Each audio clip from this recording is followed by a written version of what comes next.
It's Monday noontime at Higher Ground, Tryon, North Carolina, and temperature is 78 degrees, bright sunny day, beautiful day outside.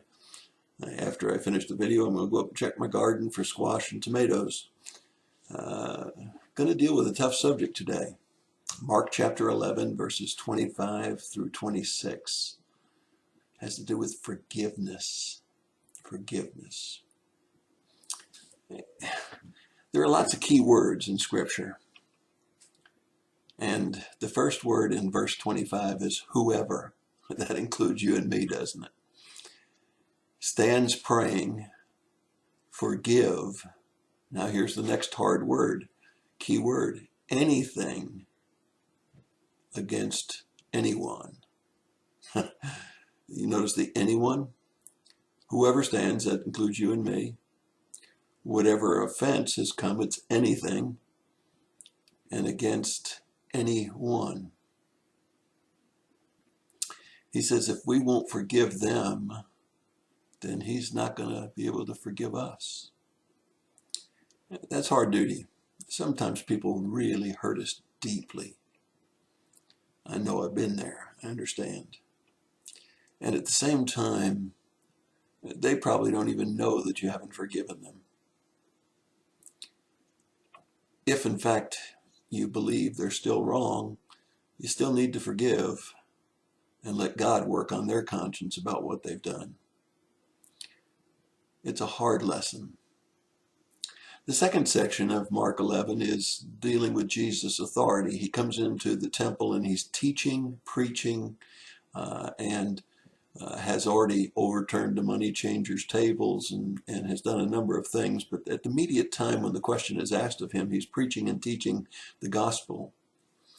And it says that the scribes, the elders, the high priest all came to him asking him by what authority he did these things. And he puts them on the horns of dilemma. He asks them, if you'll tell me whether John the Baptist's baptism was of God or of man, I'll tell you by whose authority I do these things. Now notice that he's dealing with the same authority. God was the one that was the authority for John the Baptist, and God was the authority for Jesus doing those things in the temple. Nevertheless, the ones that he asked, the priests and the scribes, reasoned amongst themselves, saying, well, if we say it's from heaven, we're in trouble because he's going to ask us why we didn't believe John the Baptist. And if we say that it was of man, these people of the community were so convinced that John was a prophet and a good man that the people will get us. And so they were on the horns of dilemma. You know, it's kind of like the old joke about the man that asked his friend, he said, have you stopped beating your wife? If he says no, then he's still beating his wife. If he says yes, then he did beat his wife at one time. It's a horns of dilemma kind of question, hard to answer with a yes or a no. And so Jesus had him on the horns of dilemma. And so they came back with the only answer they could, we're not going to tell you. And he said, well, then neither will I tell you by whose authority. But the answer is very clear.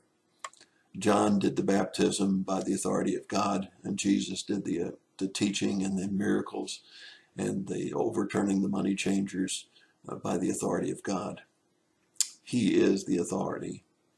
And when we go out in obedience to him, we go out with his authority. However, we got to be sure that we're sent out on his mission, that what we say and what we do is really his will and something he's asked us to do. Otherwise, we may have to revert back to this first section of Scripture, 25 and 26, forgiveness. We may have to ask for forgiveness because we overstepped our bounds, or we may have to give forgiveness so that God can forgive us, even if the person is still wrong. Holding bitterness inside of us won't do us any good. It only hurts us. Very seldom hurts the one that we hold, that bitterness. So I hope today, if there's somebody that you need to give forgiveness to, that you'll do that, because it said whoever, and it says anything, and it says anyone. I hope that you'll forgive them. Doesn't mean they have to be your best friend. Doesn't mean that you have to love them with an agape kind of love when they've never asked for your forgiveness. But you got to get on with your life and put it behind you. And remember that the authority of Jesus and the authority that we have when we're obedient to his word comes from God.